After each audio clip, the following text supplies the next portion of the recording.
Hey, what's going on, Babysitters Club? I got some new comics, so I thought I'd do some new comic reviews for the pull list this week. This is February something, February 9th, according to my computer.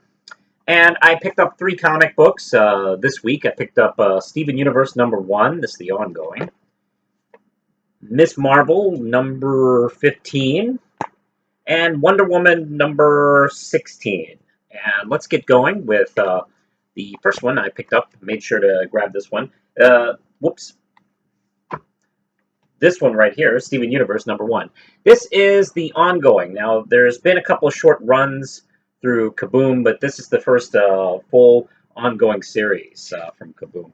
The team is Melanie Gilman, and it's being illustrated by Katie Farina. Excuse me if I muck up your name there.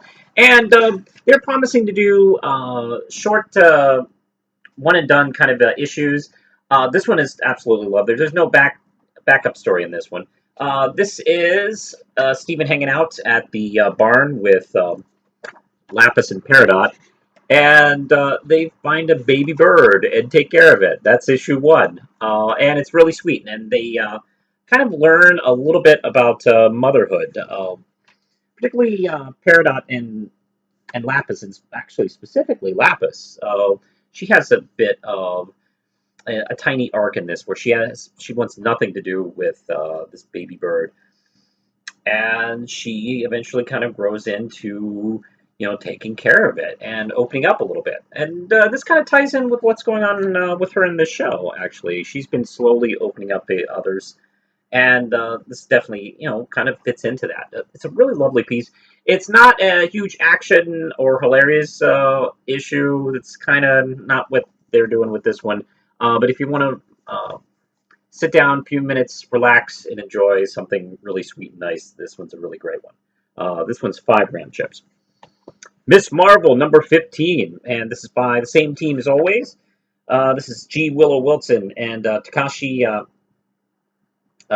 Matsuwa, Miyazawa. Excuse me. Sorry, Miyazawa. I always mess up your name. I think I mess up your name like every time I review one of your comics, which is dreadful because I absolutely love your work, and your work is gorgeous in this issue. Last issue, Camilla realized that there is an internet troll bugging her. She discovered through online gaming, and this troll knows who she is. She knows that she's Miss Marvel, and is kind of taunting her with that information. Not really exposing her, but threatening to expose her. So she goes on a little bit of a mini mission to find this troll. Gets in a fight with who she thinks it is, but turns out not so. That person she fought in a very cool fight, by the way. I really love this splash page right here. This is gorgeous. Turned out was being mentally controlled by the troll. Apparently, this person can not only hack computers but brains. Maybe a la Ghost in the Shell. Uh, nice little story. I'm not sure where it's going. I think the troll at the end reveals itself as a program instead of a person.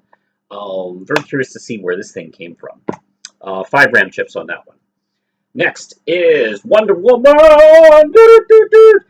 Yeah, I'm reading Wonder Woman again. This is the only DC comic I'm reading, by the way. But this is Greg Rucka's new issue. This is an artist I'm not familiar with. I'm also going to muck up this name as well. Bilquillis Evely? I'm going to go with that. This is the first time I've seen Evely's work, and I rather like it. I'm trying to remember. Trying to think back as to what this art reminds me of. It has a very specific style. I guess it does fit in with the Nicola Scott style, but it has a kind of flavor on its own. This is a flashback issue. We're doing this thing where we are rotating. Each issue is a storyline in the present day, and the even issues are storylines in the beginning of Wonder Woman's career. And it took me a couple issues to kind of get used to this, but I'm kind of now kind of digging it. It took me a while. I haven't seen this done too often, and I thought this was only going to be done for the first story arc or arcs, but not really. This seems to be the way Rucka's going. He's got a lot of backstory to cover and bring up to speed and create and recreate.